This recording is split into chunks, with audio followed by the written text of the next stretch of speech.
galit na parang inatake sa high blood itong si Dilima, si Natinio, sino ba yung kulot na kongresista? Yung representative ba? O si Ko. Tapos itong si Adjong, gusto nilang tapyasan ang OVP budget. Gusto nga nilang i-zero ang OVP budget. Bakit? Kasi dinedma sila ni VP Sara. Hindi nagpunta si VP Sara sa OVP sa plenaryo ba para sa OVP deliberation. Bakit? Inuna ni VP Sara ang magpunta sa Cebu. Diba? Ano ba mas importante sa inyo?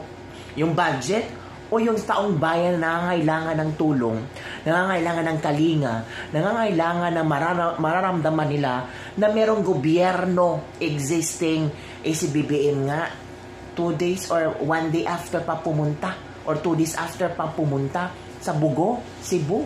Buti na lang si BP Sara, the day after the event ng yung earthquake, nagpunta na si BP Sara at pinaramdam niya sa mga tao na hindi niya iiwan ang mga Cebuano.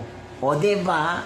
Grabe. Sabi pa dito, proposed 902.8 million OVP budget, tapyasan.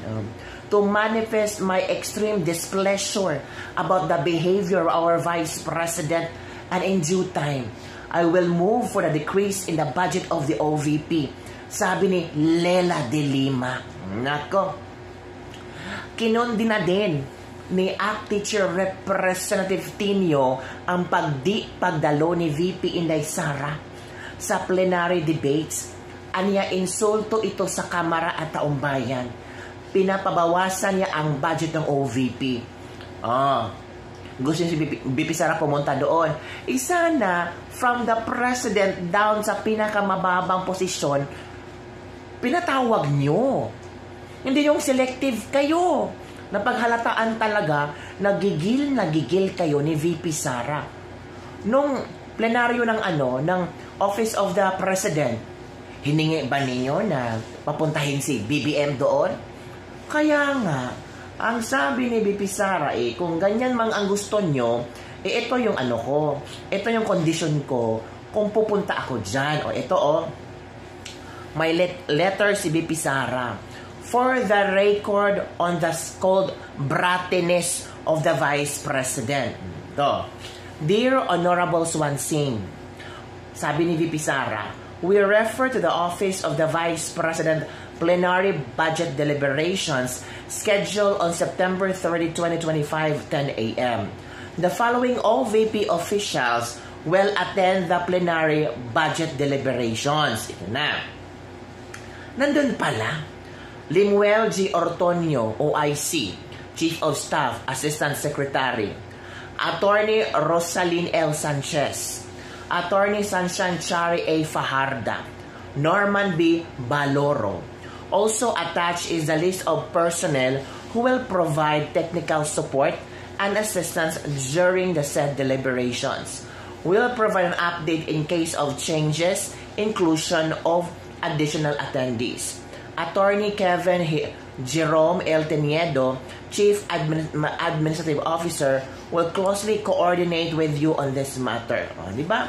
Tapos, sincerely, very truly yours, VP Sara. Meron palang OVP ng mga personal na a-attend. Bakit talaga special mention nyo si VP Sara? Ito pala nangyari mga kabibig. Ang OVP nandun na 10 a.m. Whenever the OVP was called, members of the Appropriation Committee kept looking for the VP and they deferred the hearing. Si VP Sara talaga ang pinupunteriya nila. At 21:59, an earthquake with magnitude 6.9 of the moment magnitude scale struck the Visayas archipelago in the Philippines. VPSZD mobilized her satellite offices for relief operations. She flew into Cebu October 1. By October 1, mga kabibig, ito pala ito nangyari. Same OVP officials were there from 10 a.m.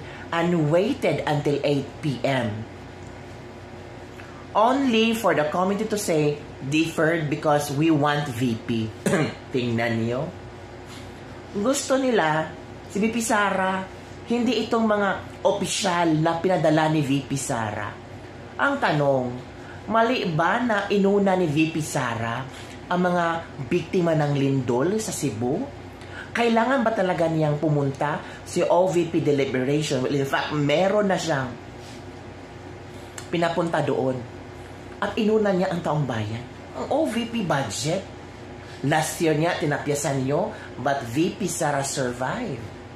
And take note, Senator Wing Gatchalian and other senators appreciate the program of OVP even though tinapyasan nyo. Ngayon, tatapyasan nyo ulit? Okay lang. Sabi ni Tinio, tapyasan natin. Ang ititira lang natin ay para sa sahod ng mga OVP members. Ganon ba? Ang galit nyo kay VP Sara? To the highest level ba talaga? Nako po. So ang Pangulo, exempted, at ang Vice Pangulo ang kailangan humarap sa Kongreso? Insulto daw ang sa Kongreso at sa Ligang Batas? Sino ang nang-iinsulto? Diba? Bratines si VP Sara? Bratines ba na inunan niya ang mga Pilipino na nangangailangan ng tulong nung lumindol ang Cebu? Ang Bugo Cebu? Si BBM saan? Mali bang tumulong sa mga biktima ng earthquake? Dapat bang unahin ang Kongreso sa sitwasyong ganito? Kayong mga congressman, anong ginawa nyo sa taong bayan ng mga Cebuanos, mga Bisaya na nangangailangan ng tulong nyo? Diba? Ay nako, eto kabibig ang video na nanggagalaiti sa galit si Lela Del. The whole budget process is something that is being directed and recognized by the Constitution itself. So disrespecting the budgetary process of this body is a clear case of disrespect of our Constitution. Who is she to continuously disrespect or show disrespect to this body as an institution and to the Constitution? Kinokondin ako ang pambabastos ng Vice Presidente sa taong bayan. No, dahil umaasa siya na magkakaroon ng budget para sa 2026. Mas malaking budget pa nga ang hinihingi. Ngunit hindi man lamang humarap sa institusyong ito upang panindigan at ipaliwanag ang hinihinging budget. Muling bumisita si Vice President Sara Duterte sa Medellin, Cebu, isa sa mga lugar na matinding naapektuhan ng 6.9 magnitude na lindol upang kumustahin ang mga residente nitong Huwebes, October 2, 2025. Nakiramay din si VP Sara sa isang pamilyang nawala ng mahal sa buhay dahil sa trahedya. Kinumusta rin ng bise ang mga volunteer na nanguna sa rescue operations. Dumating si VP Sara sa Medellin nitong Miyerkules ng gabi at naabutan niyang wala pa ring kuryente at supply ng tubig ang bayan dahil sa lawak ng pinsala. Enough is enough. Enough of her brattiness. So, I rise today to manifest my extreme displeasure about the behavior of our Vice President. Ganina munat sa'yo, nag-ato mi sa Bugo, sa San Renion, nagbisita mi sa mga namatyan. Ay, thank you kayo. Thank you kayo. Nakita gini ng heart. Heart ni Vice President. Yeah, nakita na po, daghan sa inyo ha pa ang nagatulog sa gawas. No? Yes. So, pamanggod po ang mga Aftershocks. Importante lang ang mga bata kay magutangan ka na off lotion para sa lamok kay basin magdengue ang mga bata. And in due time, I will move for the decrease in the budget of the Office of the Vice President. Talaga ng stress debriefing sa mga tao dahil takot sila lahat sa nangyari, nagulat sila lahat sa nangyari at takot sila na bumalik sa kanilang mga bahay. Marami sa kanila ang bigla na lang umiiyak Marami sa kanila ang bigla na lang nagsasabi na hindi nila alam kung ano ang biglang nangyari sa kanila.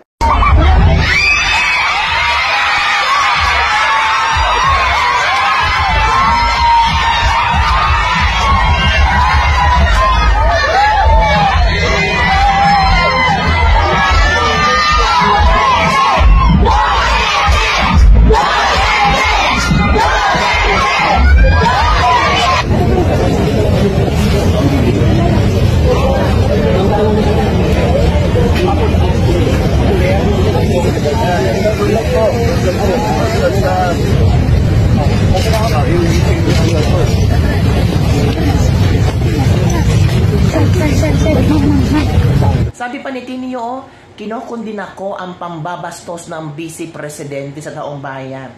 Mas malaking budget pa nga ang hinihingi, ngunit hindi man lamang humarap sa institusyon ito upang panindigan at ipalawanag ang hinihinging budget.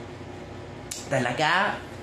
Nandun ang OVP personnel pero hinahanap niyo si VP Sara. Bakit? May plano kayong pahiyain siya? May plano kayong, alam niyo na, alerki kayo? Kung akala nyo ay mauungusan nyo or ang tawag dito, mapapahaya nyo si VP Sara, excuse me. VP Sara, rumispeto sa inyo. O batin sa hearing. Diba? Nag-attend sa hearing. Dinipensahan niya. Nagpresenta siya sa achievement ng OVP. Nandun si Swansing. Ngayon, sa Senado, dinipensahan niya ang mga senador na nag-attend. Appreciate the program of OVP. Tapos si Erwin Tulfo nag-manifest na kung pwede dagdagan ang budget ng OVP. Nag-manifest si Bongo na kung pwede yung budget niya ilagay sa OVP. Ngayon, balik plenaryo, gusto ng mga solon, ng mga party list representatives na konti lang ang boto. Tapyasan ang budget ng OVP kasi bastos, brattiness to the level to enough is enough.